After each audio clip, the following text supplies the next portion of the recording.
So how many users do you guys have on this now? We've got about 3 million registered users. We've got about 2 million people who are actually using it.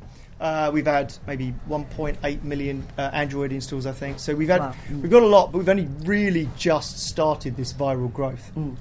And that's the key, is this, because we're dripping out a little bit of cryptocurrency, that encourages viral growth. So if you just get something, if you get a token in a game, you don't think much about it, right? It's a token in a game. If you're not playing that game, it's of no interest. So if you're just giving someone a cryptocurrency and they have no outlet for that of any kind, it's not going to interest them. So the first thing we do is partner with an airtime provider, because if you can drip that in over a month or 2 months, and you go, I can top up my phone, and then you actually top it up through our app. It's all linked directly in. You top up your phone, and now you've got some airtime, which you know is worth money. Suddenly, cryptocurrency becomes very real to you. So then that's how we're leading people into the understanding of what crypto is, which is why they will want to join the gig economy later. And these numbers are vast. I mean, absolutely vast. We should bring Lubin in. We've got Lubin in, actually, from CMS. He's really good with some of these figures. Thank you very much for having me. Lubin Reyes here, Custodial Management Services, Solutions actually, CMS. I just wanted to really add to the figures which are out there. For example, Deloitte confirmed that by 2020 there'll be 5 billion internet users, be it by phone or computer-based, but there'll be 5 billion users out there. The majority of these users are not in the global north. The global north, everybody in crypto seems to think that the world is just global north, which is United States, Europe, etc. The global south has more population, literally 4 billion, if not more. And now they're becoming more and more. They love crypto. They feel it's more stable. They realize the potential of it. And the problem is, with many of these countries, they're very unstable. The banks are very expensive. The global unbanked is a huge problem. 700 billion is actually the remittance industry total at current rate. Who are the top 5? Western Union, except Riyadh, which is Euronet, MoneyGram, etc. But what they do is they actually force the diaspora to use them, not to have any other solution. The de-risking situation, which is affecting the global sphere, the de-risking from banks to crypto industries to community-based payment institutions, is huge. So what Electroneum are doing is something which is providing to the diaspora around the world a solution which allows them to interact in a safe, in a transparent manner, and at the same time bringing them in time with the digital age at the moment. Because what happens across the the global south is countries do not want to teach the public what the digital space is, because then they become too knowledgeable. So this is a whole aspect of the whole industry. It's education, it's transparency, and bringing a solution to the unbanked, which is huge. Do you have a question for? No, I think it's fantastic. I can't say anything else. I think this is something which is, a fisherman who's fishing in the South Seas can sell to the restaurant in Cape Town very quickly. So you can have the complete transparency, and the fisherman that even doesn't have to sell to the fish market, because he can sell straight to the restaurant using that coin. And that's what I really have to say. There's so many figures out there. Studies been out there. 500 million users at the moment in the subscription economy, and $500 million is the market at the moment, with 9 million users, and that could be simply using Mechanical Turk. Many people out there don't even know what Mechanical Turk is, but that's basically AI, where they need someone in Africa to look at pictures to say this monkey is could be a gorilla, or this one could be a chip, because an AI algorithm doesn't understand. So you need a human, and someone may be paid 20 cents, and that's where this coin could leverage and pay for that user who might be sitting in Rwanda, or he could be in Sierra Leone, and that's how you make a payment. And Amazon was unable to do that, and they would send a loyalty card, and who's going to take a loyalty card in Sierra Leone? Thank you. Thank you so much. No worries. So I wanted to ask, what countries are most of our users from? Well, funnily enough, at the moment, India, we've got a huge user base in India, but India has some crypto regulations that we're trying to get passed. A lot of countries see cryptocurrency as a danger to them because they see cryptocurrency as an outflow mechanism. So wealth travels out of the country.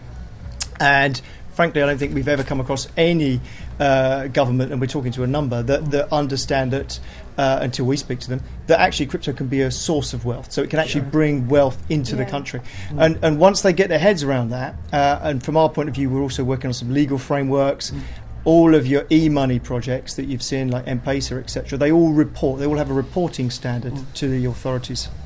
And because of the way we work, we've got the ability to provide that. So we're very much a crypto that works under a regulatory framework. And I know a lot of crypto projects are completely out there, fully decentralized, not willing to engage in regulatory terms. But we're very much an embracer of regulatory control because it gets people into crypto. It enables them. It enables them to change their lives. If you can go from 20 cents an hour to $1 an hour, you've made a massive difference. There's something else I should throw in here, which is really important, which is that the crypto markets are really volatile. So around the world, it's actually a very difficult thing to use as a medium of exchange because it goes up, it goes down. Now, if you look at somebody who earns 20 cents, 50 cents an hour, if you give them the ability to earn $5 an hour, but by the time they cash it in at the shop, it was only worth $3, are they going to be upset by the volatility, or are they still going to have a revelation that they've now entered a different world? They've gone from $1 an hour, or 20 cents an hour, 50 cents an hour, to $3 an hour. So that volatility is eased out considerably more in this market than it is in the developed market, where actually those margins are fine and much, much harder to work with a volatile medium of exchange. How are you bringing in new users from developing countries? Like, how do you market to them? Are they accessing you on the internet? How do they find out about you? It's literally been viral growth verbal, so just person to person, and the viral growth is literally just taken off in the last. Obviously you'd say 3 million users is viral growth, but from our perspective, we're after giant numbers. Of course, 3 million is a great number, but when I see 30 million, 300 million, we'll be getting to what this really needs to be. Crypto can change the world. But how are you reaching the people that need you the most? Is it just word of mouth, or are you going out there? I do think that to a degree, largely we are still hitting a slightly technical market. So we're still trying to reduce the user interface experience to be a far, far simpler user interface experience. And the last changes we made have made a huge difference to our viral take-up. Next country after India, is Brazil. We've got huge take-up in Brazil. Indonesia, Philippines, we've got just users all over the world, actually. All sorts Venezuela, I imagine. Yeah, we've got a lot of users in Venezuela. Venezuela would be a little while back. We're in negotiations with lots of people to enable us to have top-ups. Because at the moment we've only got top-ups in South Africa with one provider. So within the next few months, you're going to see big changes there. More countries, more providers. So, but Venezuela is still not on the list, or not on my. It's on my list of places I want to go, but it's not ready yet. But from our perspective, we're working on all these places. I mean, we want to have a look at this phone, so they very kindly let us have one of the phones, and it'd be great to do a kind of run through in our own time. We need to charge them, right? But you do, yeah. Well, you need to unpack them. We will unpack. We'll do an unbox. Yeah. And there'll be 51% charged. So Can you imagine if it's empty? It should be. It's just a rock. Yeah, have a phone, guys. Never say 51% in the crypto community. You do realise you're we're still on video. unboxing this. Yeah, we're still on video. But We're raw and authentic, just like the blockchain. Come on. Unboxing videos they're more. They are the more That's interesting. not crazy. You know, 5 million users. Yeah. People just chat. I've ripped the box. Possibly after a few pints of beer. Oh, look. It looks pretty, right? It does. It looks like my iPhone X, actually. Yeah. You could. Yeah, it's really nice actually. Blue. Gonna swap phones. I'll take your phone. Maybe I'll keep it as a backup. Let's have a look at this phone. I'll take your mic. Wow, it's very close. Push the button. He's zooming right in. I don't know if we've got any electricity on here, but we will do no. another video and we'll talk through how we find using them. Push the Yeah. button. It might work.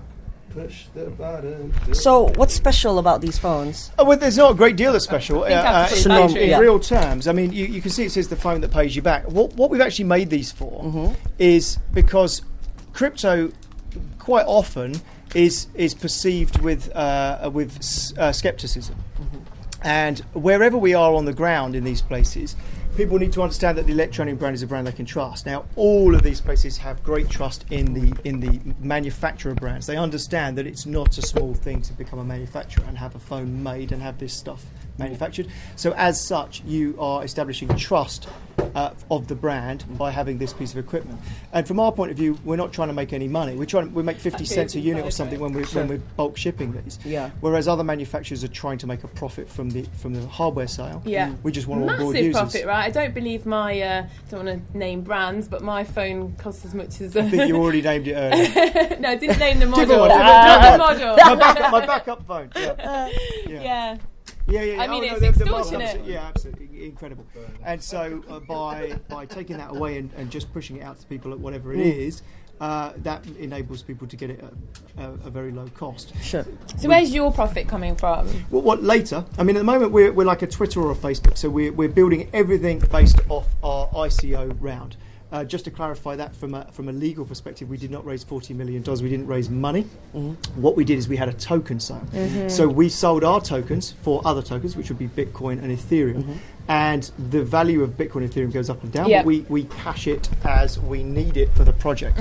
So we've got a large pot of funds that we're going to use for marketing once the full ecosystem is the circle is complete. In fact, we're just warming up our Facebook advertising right now. First advert got approved the other day. It's going to be hundreds of these things that we're testing. We'll be split testing everything, just using science, measure it, manage it, and work out exactly what advertising to use for brand building, then translate it and move it around the Can world. verify their social media is really good. Last count, there was about 40 likes on our reshare. So we have a bit of power here. Oh no. How's it turning on? Oh, that's a shame, because it's got a lovely little... It's got did, a lovely I just saw Electroneum. it. Yeah. We got it on and it just... Yeah. Lasted for about a second.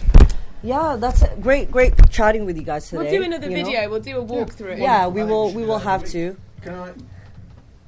Techie question. You don't have to. Come on, we've got John Small here. Go on, as well. let's have John Small. Come on, John. Let's just have an open podcast. Techie John, question. can you take that, please? Okay. You said you were running your own blockchain. John, do you want to introduce? Do you want to introduce yourself first?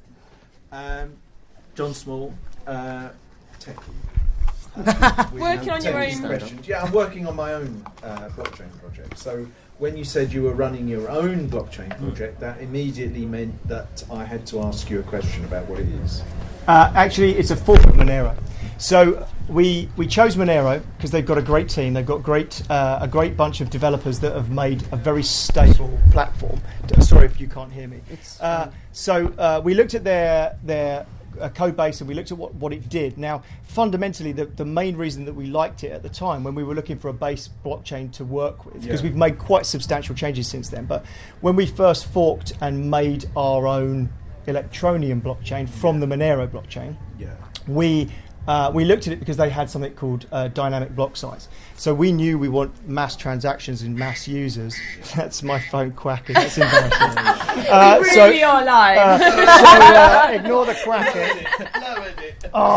So it is really genuinely the my worst phone. ringtone, I think. It's not a ringtone either. Like, dial in for the mailgun talk. So I won't be dialing into that. So so effectively what we did is we took them because we like the dynamic block sizing algorithm. It's clever. Bitcoin had got static block sizes. You know, we could have forked anybody. We forked Monero because of that, and there was one other thing that we really liked: stealth addresses. So privacy coins have their own issues with regulation, which we always knew we were heading towards.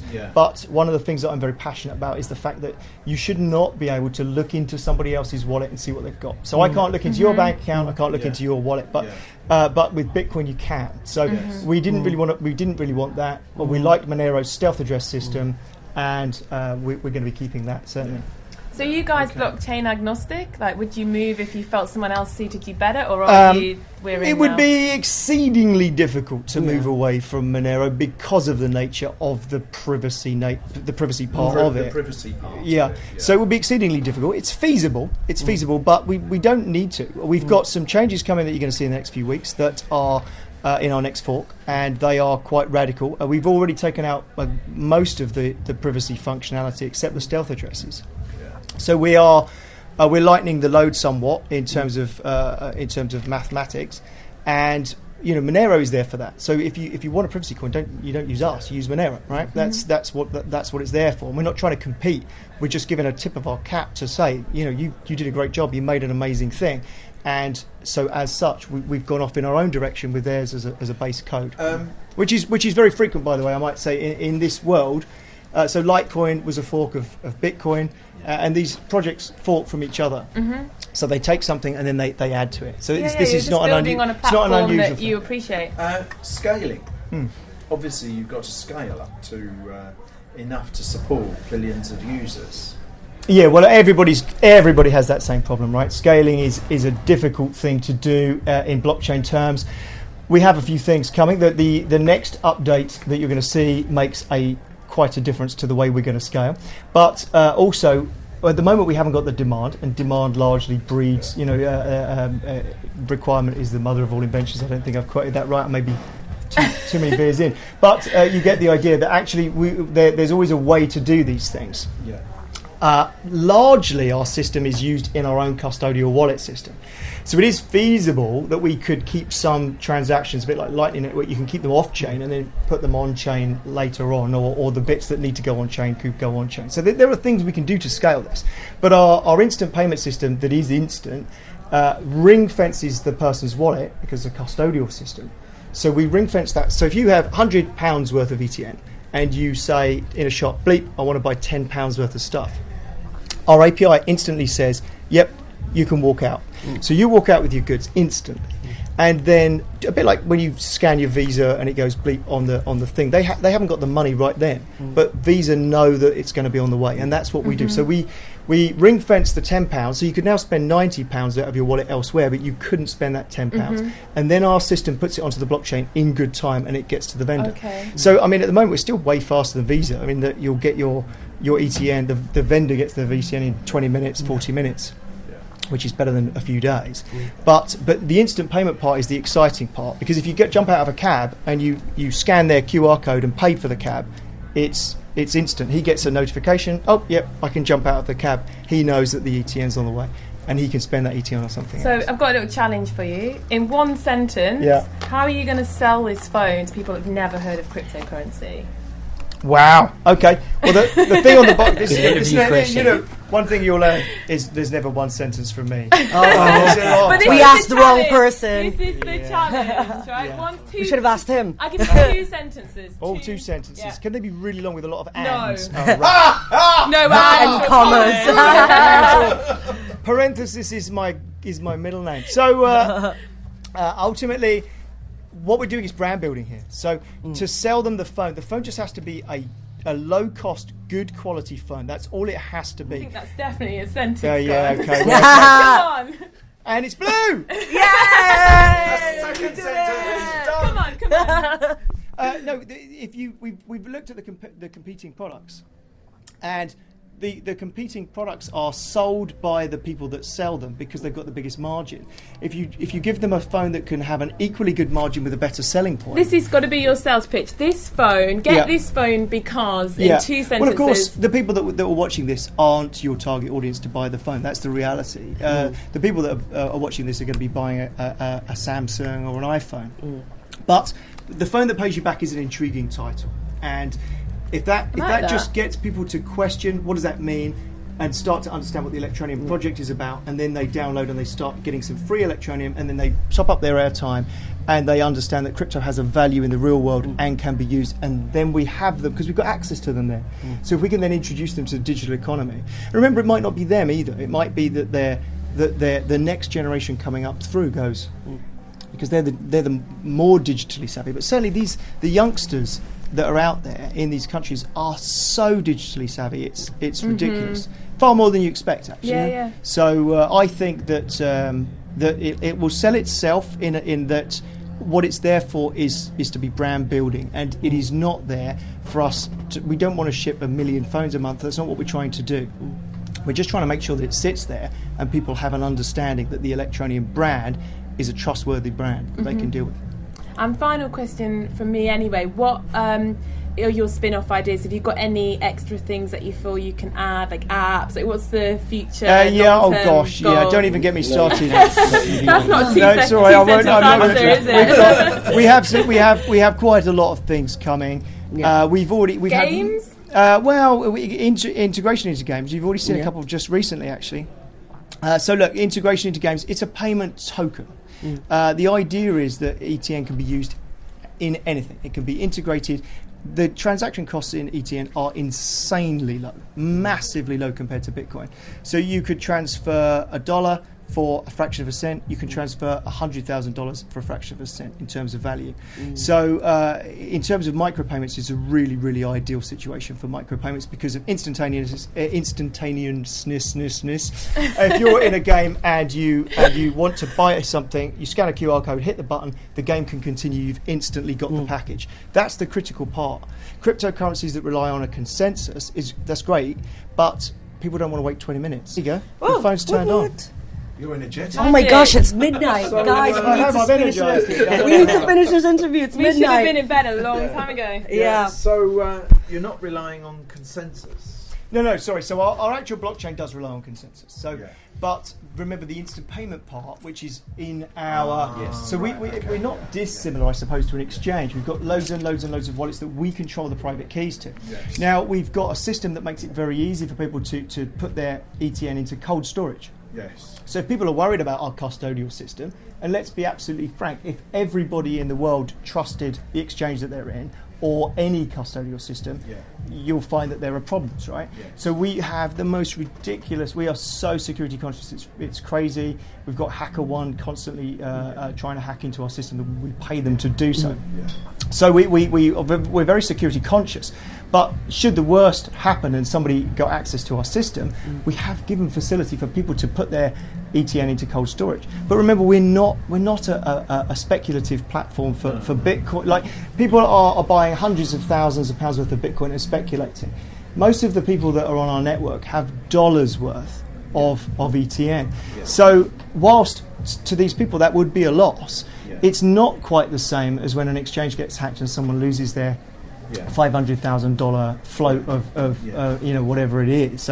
So I think that we feel like our network is as secure as it can be, but you can still use a cold storage medium. So and we give an explanation for how to do it. Anyone in the world can use it, but the things that I've said earlier about volatility of crypto, if I said to you, I've got a great way for you to top up your phone digitally, you'd think, well, I don't need that. Most of the people that are in the developed world don't need the benefits of crypto. So the benefits are digital payment method, where you've got 4 of those in your purse. You don't need another one. You've got Apple Pay, and you've got a Visa card. You've got etc. So you've got loads of way to pay digitally already. So it's only when you jump into that market, and don't get me wrong, we've got quite a lot of users in the Western. Well, no, I say Western. That's the wrong phraseology. The developed world. But if you go into the undeveloped world, there's a genuine use case. Yeah. These guys. Global South. Well done, Yeah. Global South. Yeah. There's a genuine use case. You know, these people can. We can make their lives better. We say enable them, because that's what we're trying to do. We're just trying to put something together that enables people to access the global economy and earn more and basically change their lives a little bit. You know, because it doesn't take much. If you can take someone who earns $30 a month and give them another $5 in a month through them doing some sort of digital work, you've changed their lives, which is an amazing thing for anyone to be able to do. Yeah. But from our perspective, we're wrapping in crypto, and then they understand crypto market itself. Yeah. It introduces them to a whole new world. Sure. Yeah. I mean, it sounds amazing. You know. Yeah. Sounds like we're you guys very are doing passionate. really, Everyone in really- our business, so passionate. Yeah. We can work, tell. We work our absolute tails off. Constantly, we're texting until everyone just goes to sleep. Right, late at night, everyone's still working. If you ask a question, 4 or 5 people from the office will answer it. People will log into the office at any time of the day or night if there's problems. The whole team is so passionate because of what it is. I've got other digital businesses that are, in terms of profitability for me, more profitable than Electroneum at the moment. But we intend to take it to a profit level at one day. But those businesses they haven't got, or at least I haven't got the same passion about it because it doesn't have the same global scope. So if you've got something that you can literally roll out around the world and touch people's lives, I think everybody gets passionate about it. Awesome. Yeah, we think so. Well, thanks so much. It was great chatting with you guys. Great chatting to you also. Great to know And more thanks about to your our, project. guests. We love our guests, you know. Yeah, we will definitely be seeing you guys again soon, Fabulous. I'm sure. Yeah, and can't wait to hear what you guys are up to.